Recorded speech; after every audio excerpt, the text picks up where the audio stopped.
বাজারে না এখন পটল আর ঝিঙ্গে, ভেন্ডি এসব ছাড়া আর কি পাওয়া যায়। বাজার থেকে পটল এনে দিয়ে বলে কি আলু পটলের ঝোল বানাবে না। ঠিক আছে, আলুর পটলটার খোসা ছাড়িয়ে নিয়েছি, খোসাগুলো দিয়েও না আমি বাটা বানাবো।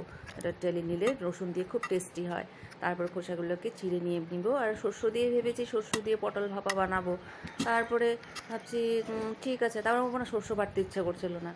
আমার না মনে পড়ে গেলো আমার বোন না আচার বানায়, আচারের না খুব শখ বানানোর। তো কী করেছে, আচারের মশলা বানিয়ে রেখেছে, বলেছে আমাকে ছুটে না, আমি যাতে কিছু ইউজ না করি। ও না আবার আমের আচার বানাবে, এখন না আচার বানিয়েছে, একটু লঙ্কার আচার বানিয়ে রেখেছে। এই যে আমার বরের আচারের সিক্রেট মশালা, এটা যদি জানতে চান আপনারা মশলাটা কী কী আছে, আপনারা কমেন্টে ইয়েস লিখতে ভুলবেন না। আমি জানাবো এটার মধ্যে কী কী আছে, সিক্রেট মশালাগুলো কী কী আছে আমি আপনাদেরকে বলবো। তাই এই মশলাটা দিয়ে আমি আজ বানাবো আচারি পটল। একটু জল দিয়ে দিলাম, এটার মধ্যে হলুদ আর নুনও দিয়ে দিব।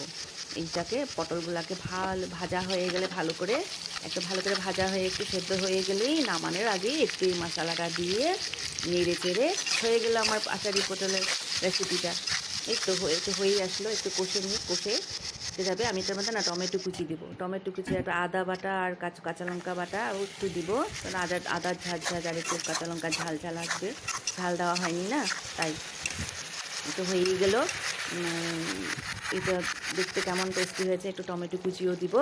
তো বন্ধুরা আমার পাশে থাকবেন, আপনারা ভালো ভালো রেসিপি দেখার জন্য আর আমার অনেক গল্প শোনার জন্য এটা আমার পাশে থাকবেন। এই যে আমি টমেটো কুচি দিয়ে দিয়েছি। এবার আচারি পটল টমেটোটা একটু কষে আসলে ভালো করে, এখন এটা বাস রেডি। এবার আচারি পটল খাওয়ার জন্য পুরো প্রস্তুত।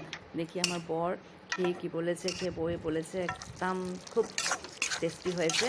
একটু চিনি দিয়ে দেবো, এটার মধ্যে একটু চিনি দিয়ে মিশিয়ে নেব। তো এবার আমার আচারি পটলের রেসিপি রেডি। আর আপনারা রেসিপিটা জানতে হলে আমার আচারের মশলাটা ইয়েস লিখতে ভুলবেন না। খুব টেস্টি হয়েছে। টাটা।